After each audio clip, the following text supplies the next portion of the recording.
Mesdames et messieurs, bonjour. Je m'appelle Jean-Philippe Dob, je suis le directeur général adjoint de l'OIE, l'Organisation mondiale de la santé animale, et je suis très honoré de pouvoir m'adresser à vous aujourd'hui à travers ce message vidéo au nom de la directrice générale de l'OIE, la docteure Monique Eloi, qui n'a pu être présente aujourd'hui, mais vous adresse ses sincères salutations et vœux de succès pour ce colloque Une seule santé, qui vise à souligner le lien entre l'animal, le végétal et l'homme.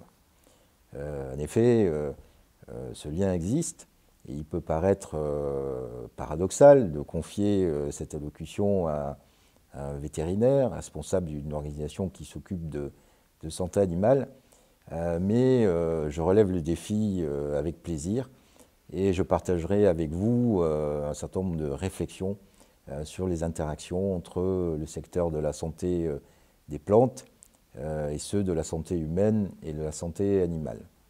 Le hasard du calendrier a d'ailleurs voulu que j'ai l'occasion de discuter hier au siège de la FAO avec le secrétaire de la Convention internationale de la protection des végétaux, M. Jinkuya Chia, et nous avons partagé un certain nombre de vues communes que j'ai l'occasion de partager aujourd'hui avec vous. Il m'a aussi rappelé que c'était l'année de la protection des végétaux et je pense que votre colloque est tout à fait bienvenu dans le cadre de cette année qui va célébrer cet élément très important pour la sécurité alimentaire qui est la préservation de la santé des végétaux. Rappelons tout d'abord que les premières réflexions structurées sur ce sujet, ce concept Une seule santé, ont été conduites durant plusieurs années à partir de 2004, à un moment où le slogan retenu était One World, One Health, un seul monde, une seule santé, ce qui exprimait sans doute plus explicitement qu'il s'agit de considérer les interactions entre l'homme, l'animal et l'environnement, et non de réduire ce concept aux seules considérations de santé humaine et animale.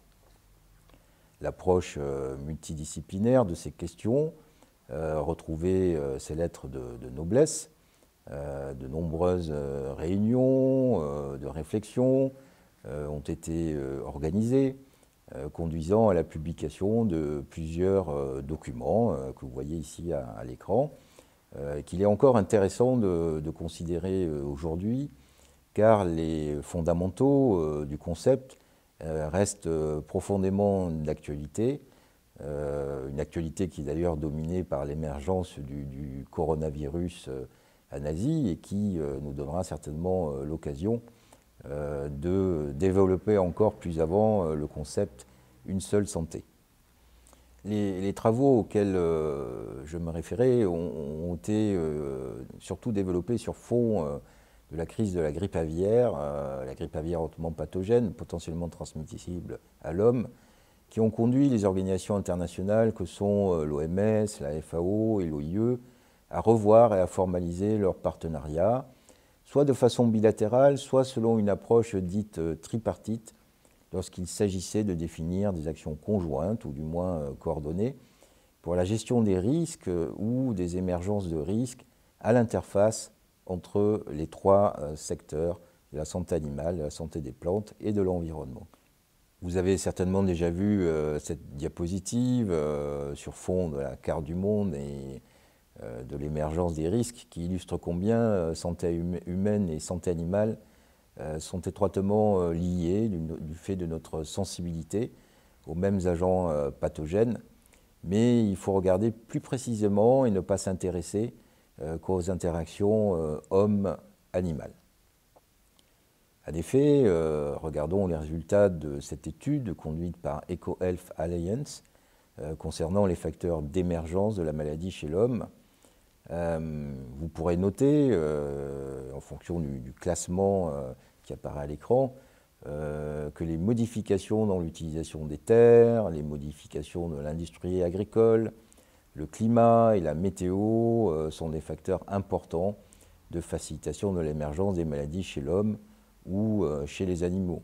On aurait pu aussi, par exemple, ajouter les crises migratoires ou les conflits internationaux. Ainsi, plusieurs études fournissent la preuve des relations entre la santé des humains, des animaux et des plantes, et les facteurs météorologiques ou climatiques, ou d'autres facteurs.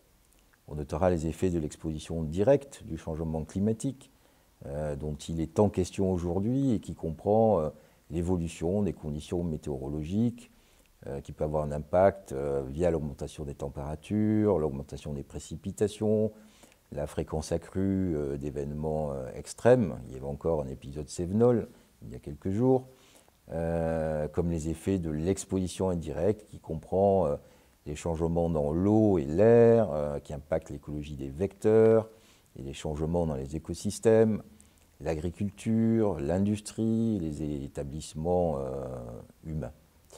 Les modifications de l'utilisation des terres et notamment l'extension de pratiques agricoles dans des zones jusqu'alors vierges, ainsi que les changements climatiques sont à l'origine de modifications importantes des écosystèmes, ce qui crée bien évidemment de nouveaux risques de diffusion de maladies animales du fait des différents facteurs tels que des changements dans la répartition des hôtes,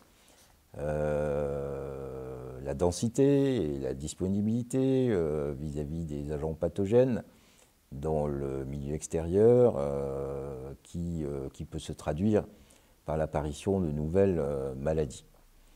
Un agent pathogène peut ainsi, d'une part, accéder à de nouveaux territoires et de nouveaux hôtes, ou d'autre part, il peut devenir plus agressif avec les hôtes qui lui correspondent dans l'environnement ou des hôtes qui sont devenus plus abondants dans cet environnement. Il peut aussi effectuer ce qu'on appelle un saut d'espèce et pouvoir atteindre de nouveaux hôtes. Ce graphique met aussi en avant que les voyages et le commerce international sont bien sûr des facteurs facilitants. Cela est bien connu dans le mode vétérinaire et par les agronomes.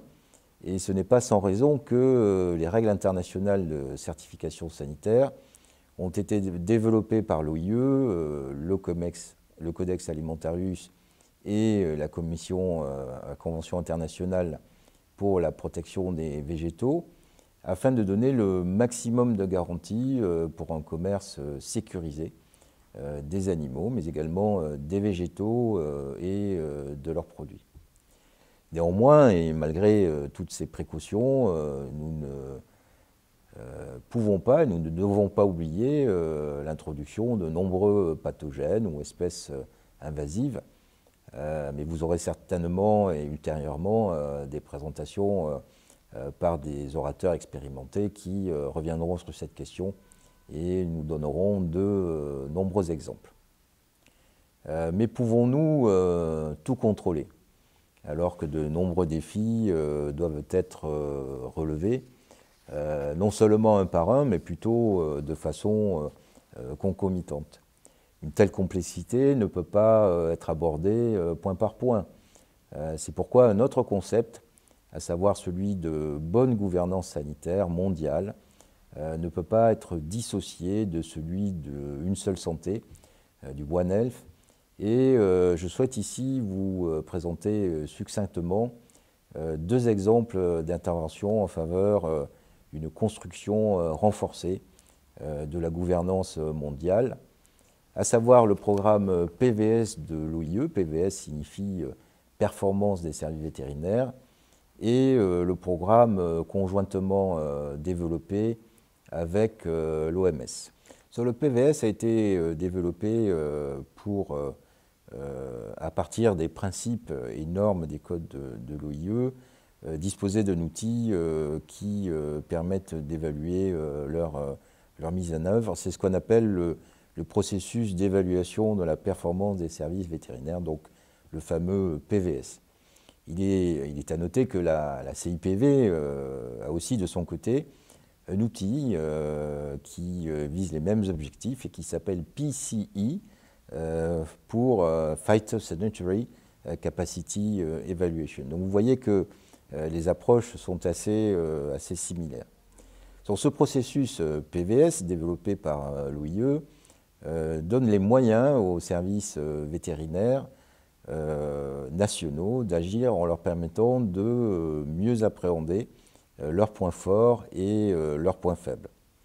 En appliquant une méthodologie harmonisée à l'échelle mondiale, basée sur les normes internationales, qui permet, par une analyse extérieure, de pointer les défaillances et les opportunités d'amélioration. Ainsi, les pays sont en capacité de s'approprier, de hiérarchiser les priorités d'amélioration pour leur système de santé animale. Ce processus consiste en une approche globale et systémique des services visités. Il est basé sur le principe du volontariat. Il répond à une logique stratégique et sur le long terme, sur environ une période de 5 à 10 ans. Il est conduit avec la participation, l'appui et la collaboration du pays concerné, à la différence d'un audit qui serait imposé par une organisation extérieure. Par sa nature cyclique, le processus PVS dispose d'un ensemble d'outils et méthodes éprouvées pour évaluer, planifier et chiffrer les actions d'amélioration des services vétérinaires nationaux. Il est organisé autour de 4 composantes principales que vous pouvez visualiser ici à l'écran. Ce programme a donc été conçu pour accroître l'engagement des pays et pour un impact maximum, il est complété par des ateliers sous-régionaux de formation et d'orientation, des ateliers d'auto-évaluation PVS, des évaluations à contenu spécifique d'appui PVS, par exemple sur certaines maladies telles que la peste des petits ruminants. Et également, il peut prévoir une étape d'appui PVS à la planification stratégique permettant d'engager, par exemple, les ministères des Finances ou des bailleurs de fonds. Et aussi, il convient de signaler l'organisation d'ateliers ciblés autour du concept Une seule santé, ce qu'on appelle les ateliers PVS RSI, RSI par référence au règlement sanitaire international de l'OMS. Je voudrais aussi vous dire quelques mots de ce qu'on appelle les National Bridging Workshops, des ateliers croisés que nous organisons avec l'OMS. Les conclusions des rapports PVS établis ces 10 dernières années ont trop souvent fait état d'un manque de collaboration intersectorielle. Dans le cadre d'un partenariat OMS-OIE, des ateliers interactifs sont désormais régulièrement organisés dans le but de véritablement opérationnaliser l'approche Une seule santé. Au niveau national, le processus PVS de l'OIE vise la conformité aux normes internationales de l'OIE, tandis que le cadre de suivi et d'évaluation du règlement sanitaire international, le fameux RSI de l'OMS, a été élaboré par l'OMS et il vise quant à lui au renforcement des capacités pour riposter face aux événements de santé publique. Et on ne saurait trop insister en ce moment sur l'émergence du risque coronavirus et sa diffusion à partir de l'Asie. Les ateliers nationaux RSI-PVS, avec une participation globale des secteurs de la santé humaine et de la santé animale, permettent aux pays d'explorer en profondeur les domaines communs au processus PVS et au cadre de suivi du RSI et de développer, le cas échéant, des passerelles appropriées pour faciliter la coordination entre les secteurs afin de traiter conjointement les risques majeurs pour la sécurité sanitaire, dont beaucoup sont zoonotiques, c'est-à-dire transmissibles de l'animal à l'homme. La planification stratégique est aussi un objectif afin que les investissements soient analysés sur la base d'une identification structurée et validée des besoins des pays en considérant des options d'amélioration. Mesdames et messieurs, vous aurez aussi dans la journée l'occasion de débattre d'une approche plus positive de l'interaction entre le monde animal et végétal. Je crois notamment avec une présentation sur la lutte biologique au Canada, notamment. Mais il faut toutefois reconnaître que les risques et les dangers sont bien grands, ou du moins aujourd'hui, ils deviennent considérables, alors que nous vivons dans un monde instable, où les tensions sont vives et les tentatives d'usage malveillant bien présentes. Alors n'oublions pas que nul n'est isolé, où qu'il soit dans le monde. J'ai parlé des ponts qui peuvent être établis entre la santé humaine et la santé animale, de l'initiative que nous avons développée avec l'OMS, les bridging workshops, les évaluations conjointes.